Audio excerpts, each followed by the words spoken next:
Jawaban Tristan membuat Henry sangat marah. Dia berharap bisa menghancurkan kepalanya dengan satu pukulan. Tapi saat ini, Minfuk melangkah ke depan, berdiri di antara Henry dan Tristan, mendorongnya menjauh dengan paksa. Tuan Chenlong, tenanglah, ini adalah tempat Lady Oliver, kamu masih punya seorang putri, tenangkan dirimu. Jika bujukan Minfuk dibandingkan dengan seember air, maka tawa puas Tristan adalah seember minyak.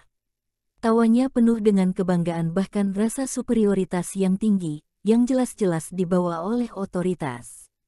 Di sebelahnya, Panji meletakkan tangan kirinya di pinggangnya dan menunjuk Henry dengan marah dengan tangan kanannya. Sampah kecil sepertimu beraninya mencari masalah denganku, ini benar-benar melawanmu. Jika bukan karena keringanan dan belas kasihan dari Direktur Wagon untuk mengampunimu hari ini, aku mungkin sudah mengulitimu, bajingan. Tawa bangga yang terjalin dengan hinaan yang merajalela, membuat Henry semakin marah. Tapi dia menekannya dengan sedikit kewarasan yang tersisa dan tidak melampiaskannya. Di sampingnya, Minfuk juga memeluknya dengan kaku dan mendorongnya ke belakang ke area tempat duduk meja taruhan. Tuan Chenlong, direktur bajingan itu jelas menutupi. Ini benar-benar keji, tapi kamu tenanglah, jangan gegabah. Setelah segala macam penghiburan, Minfuk sedikit lega karena Henry tidak bangkit untuk mencari Panji lagi. Setelah duduk di sebelah Henry, dia berkata, Tuan Chenlong, jangan salahkan aku juga khawatir Tristan akan menggunakan kekuatannya untuk berurusan denganmu. Bagaimanapun juga, dia adalah direktur Departemen Kepolisian. Jadi untuk saat ini, lebih baik kita pikirkan cara lain. Setelah terdiam beberapa saat, Henry berkata dengan tenang, aku tidak menyalahkanmu, aku memang gegabah dan tindakanmu untuk menghentikanku benar. Lagi pula, kenapa repot-repot berurusan dengan mereka, cukup gunakan otak, malam ini aku akan membuat mereka berdua menangis dan tidak bisa menemukan tempat untuk menangis. Setelah berbicara, Henry bangkit dan pergi. Minfuk tercengang, tidak tahu apa yang akan dilakukan Henry. Tapi selama Henry tidak pergi ke Tristan dan Panji, dia merasa lega. Adapun apa yang dikatakan Henry, cukup menggunakan otak untuk membersihkan mereka. Minfuk terus memikirkannya, tapi masih tidak tahu apa yang akan dilakukan Henry. Beraninya anak itu menggertak, benar-benar tidak tahu diri. Panji mengangkat gelas anggurnya dan mendentingkannya dengan Tristan, mereka berdua meminumnya sekaligus. Tristan meletakkan cangkir kosong, menyilangkan kakinya dan mencibir di wajahnya. Sayangnya seseorang menghentikannya, kalau tidak aku akan memasukkannya malam ini. Jika dia benar-benar masuk, aku bisa menghajarnya sesukaku, membuatnya berlutut dan tidak berani berbaring. Benar, Panji memujinya, Tristan, kamu adalah direktur divisi 2, kamu pasti akan dipromosikan menjadi wakil direktur di masa depan. Hanya sampah kecil seukuran biji wijen, tidak perlu banyak usaha jika kamu ingin menginjak-injaknya sampai mati. Tristan masih sangat tersanjung dengan pujian Panji, teman SMP-nya, jika tidak, dia tidak akan mau bergaul dengannya. Setelah dipuji oleh Panji lagi, Tristan melirik waktu dan berkata, sudah hampir jam 8, apakah Dewa Kabuki yang kamu sebutkan dapat diandalkan? Panji menjawab, tentu. Dia benar-benar bisa diandalkan, aku sudah menghasilkan 200 juta darinya. Dia adalah petarung yang tangguh, jangan melihat tingkatnya yang hanya profesional fighter, tapi jika bertarung di level yang sama, dia bisa menjatuhkan musuh hanya dengan satu pukulan, benar-benar seperti memiliki kekuatan heavy, bertaruh padanya pasti menang. Pasti menang. Tristan memandang Panji, dia tidak begitu percaya. Tapi Panji penuh keyakinan, begini saja, malam ini kamu bertaruh padanya untuk menang, jika dia kalah, aku akan membayarnya.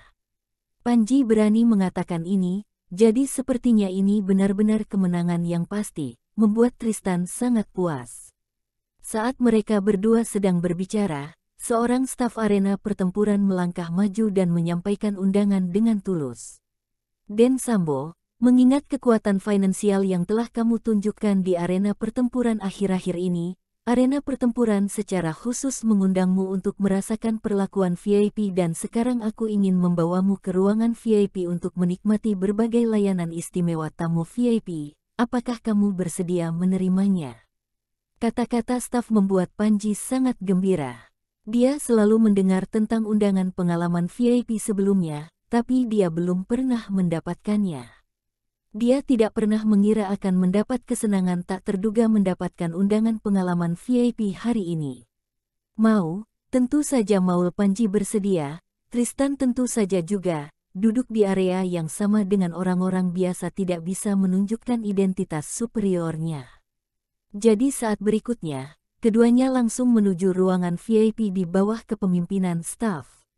Lampu kristal senilai ratusan juta, karpet merah beludru yang diimpor dari luar negeri, dinding dengan sambungan perak murni cermin. Seperti yang diharapkan dari ruang VIP, setiap sudut mengungkapkan kemewahan, membuat Panji dan Tristan jelas merasakan peningkatan status. Dengan peningkatan ini, keduanya saling memandang dengan sangat puas. Saat ini, interkom anggota staf yang memimpin jalan tiba-tiba berbunyi, atasan berteriak padanya karena ada masalah mendesak. Tuan-tuan, ada keadaan mendesak yang perlu kutangani.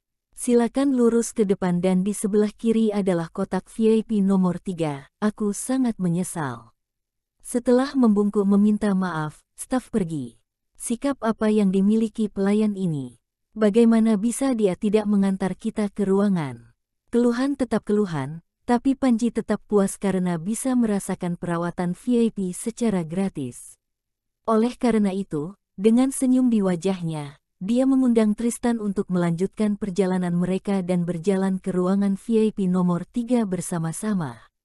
Sambil berjalan, Panji melihat ruangan di sebelahnya, tidak hanya untuk melihat nomor pintu, tapi juga untuk melihat kemewahan di dalamnya. Saat dia sedang berjalan, tiba-tiba Panji melihat pintu sebuah ruangan setengah tertutup, sekilas dia melihat dua orang duduk di dalam. Lady Oliver dan Dewa Kabuki. Pada saat ini, Lady Oliver sedang menginstruksikan Dewa Kabuki, kamu sudah cukup menang dan memberikan keyakinan pada para petaruh itu bahwa kamu akan menang, jadi selama kamu berada di ring hari ini, mereka pasti akan bertaruh padamu untuk menang. Namun, kamu akan kalah malam ini dan kamu harus kalah. Meskipun kamu kalah, kita bisa meraup banyak uang. Untuk apa kamu berada di ring? Bukankah itu hanya untuk uang? Selama uang sudah di tangan, menang atau kalah sama sekali bukan masalah. Mendengar percakapan di dalam ruangan, Panji terkejut, lalu buru-buru menyeret Tristan dan berjalan ke ruangan nomor 3. Tristan juga mendengar percakapan di dalam ruangan tadi dan diam-diam bersukacita karena dia cukup beruntung. Bukankah kamu mengatakan bahwa dia akan menang? Sial. Aku hampir tertipu oleh tipuanmu dan membiarkanmu menipuku. Setelah memasuki ruangan VIP nomor 3, Tristan mengadu kepada Panji. Panji sangat malu, dia juga tidak menyangka hal seperti ini akan terjadi, ini sangat licik, jadi mereka menggunakan Dewa Kabuki di atas ring hanya untuk menghasilkan uang, untuk memikat semua penjudi mengambil umpan, kemudian menebas mereka dengan keras. Lady Oliver begitu licik. Saat mengeluh, tiba-tiba mata Panji berbinar. Ketika Panji melihat Tristan, mata Tristan juga menyala. Mereka berdua melihat sesuatu di mata masing-masing. Sesuatu yang disebut harapan, harapan untuk menjadi kaya.